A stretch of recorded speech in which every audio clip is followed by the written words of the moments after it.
program is about unsolved mysteries. Whenever possible, the actual family members and police officials have participated in recreating the events. This world is filled with amazing mysteries that we'll probably never get to the bottom of. Who was Jack the Ripper? What happened to Amelia Earhart?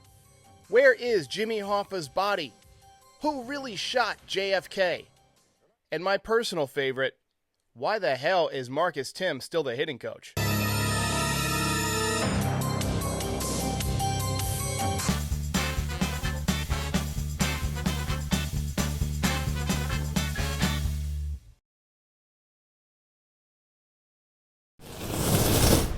Major League Baseball has had some issues lately, from the steroid scandal that rocked baseball in the early 2000s to the Astros cheating scandal from the 2017 through 2019 seasons that cost several people their jobs. Well, there appears to be another storm brewing on the horizon of Major League Baseball, and it's about foreign substances being put on the ball. Some of you may have seen the great video yesterday from Baseball Doesn't Exist that breaks it down way better than I ever could. The video is called Baseball's Cheating Problem is Getting Worse. He's missing an apostrophe in the title, but we'll cut him some slack there because the video is great. The video is all about recent allegations throughout the league and investigations by Major League Baseball that many top pitchers are putting sticky substances on the ball in order to increase their spin rate. When combined with the softened core, which makes the ball lighter, pitchers have been able to use these substances to drastically increase their spin rates in 2021. That's led to 6 no-hitters already. Major League Baseball has reportedly opened investigations as to whether or not teams are actually employing teams of scientists to create these substances for their pitchers to use.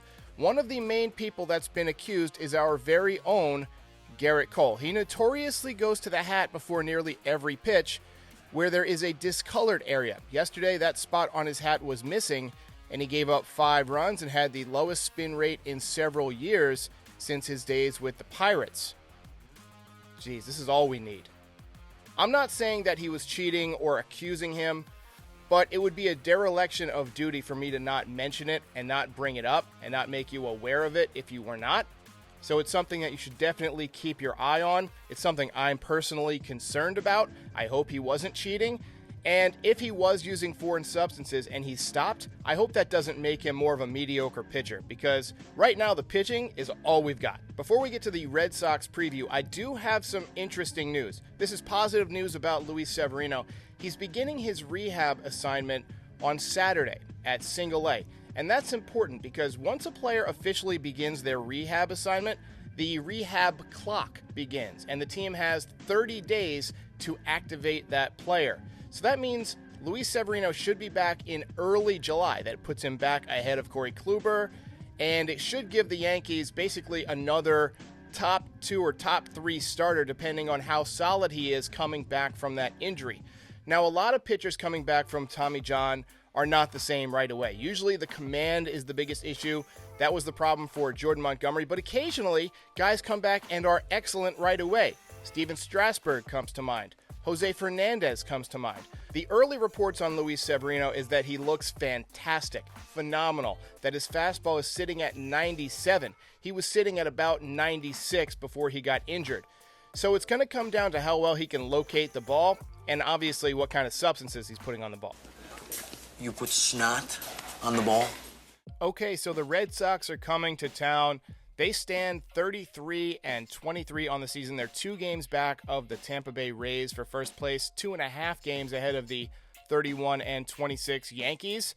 So if the Yankees sweep, they will go ahead of the Red Sox. The Red Sox are managed by Alex Cora. They've had a pretty good year, 276 runs scored, 232 runs allowed.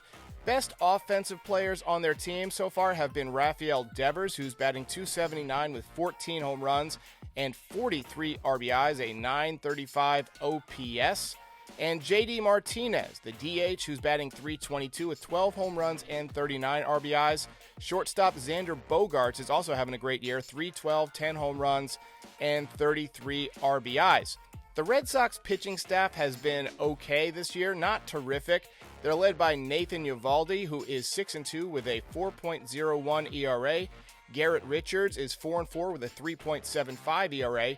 Nick Pivetta is 6-1 with a 3.77. Martin Perez is 4-2 with a 3.09. And Eduardo Rodriguez is 5-4 with a 5.64 ERA. Their bullpen is led by Matt Barnes, their closer, who has a 2.63 ERA, and former Yankee Adam Ottavino, who is 2-2 with a 2.91 ERA.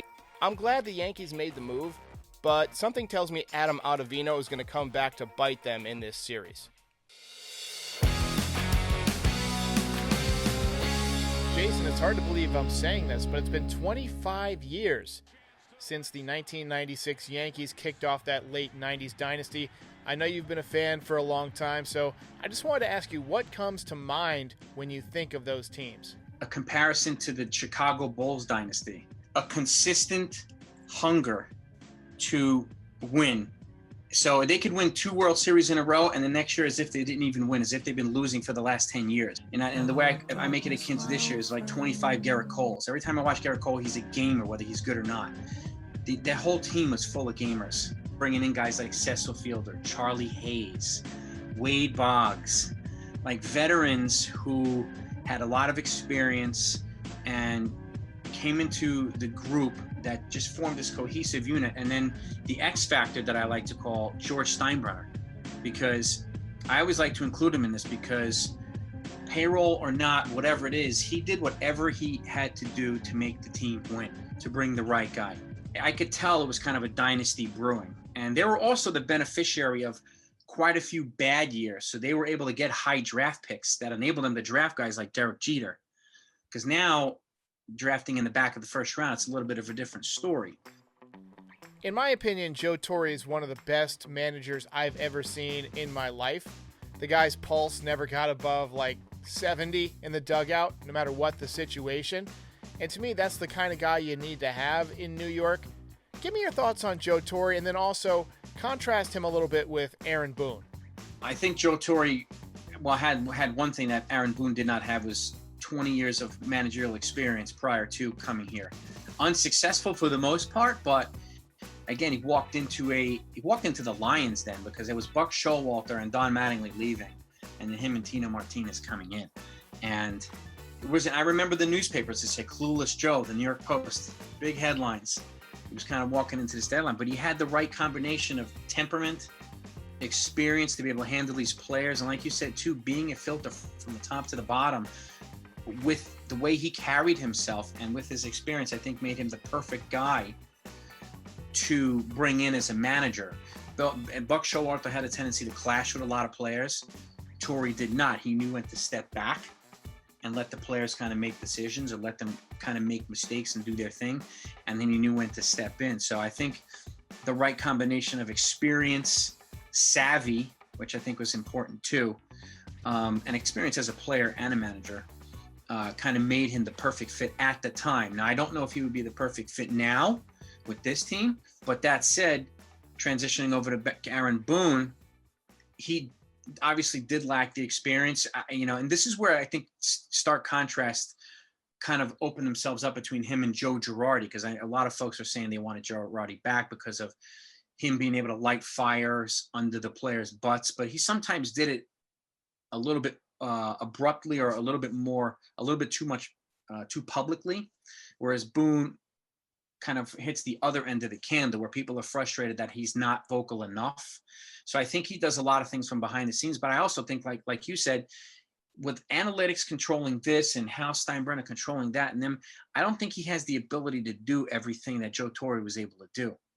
So the Red Sox are headed into town this weekend. Obviously, they're playing a little bit better than the Yankees right now, but there's going to be some action in this series. This feels like the rivalry series that we weren't expecting this year necessarily. Talk about that 2003 to 2004, 2005 rivalry between these two teams. Some of the best baseball I've ever watched were the rivalry games between the Red Sox and the Yankees. And I don't care if the games are 4 hours long. There was an awesome 4 hours. And there were players on both teams, even on the Red Sox, Schilling, Ortiz, Varitek. They relished in the rivalry between the Yankees and the Red Sox. And to me, that's something to be said. It brought back old school rivalry, the fights between them in the 70s and the 80s, and then coming back again, and the fight between A-Rod and Varitek, just bringing it back to the Babe Ruth days. But overall, some of the best baseball.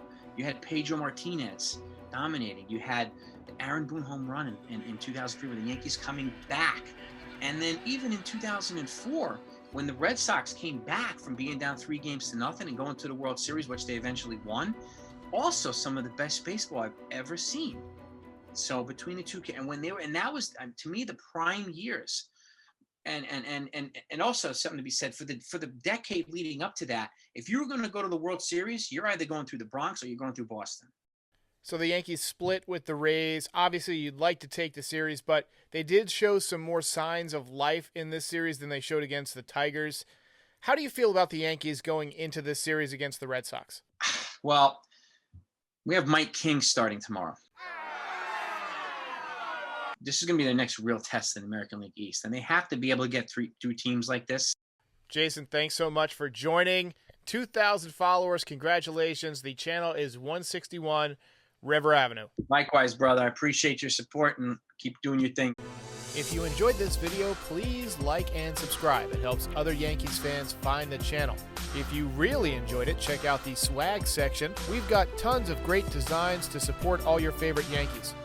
And if you simply cannot get enough Yankees content, check out the podcast version of this channel, The Frieze by NYY Recaps, available wherever you get your podcasts. I'm Derek. Thanks for watching.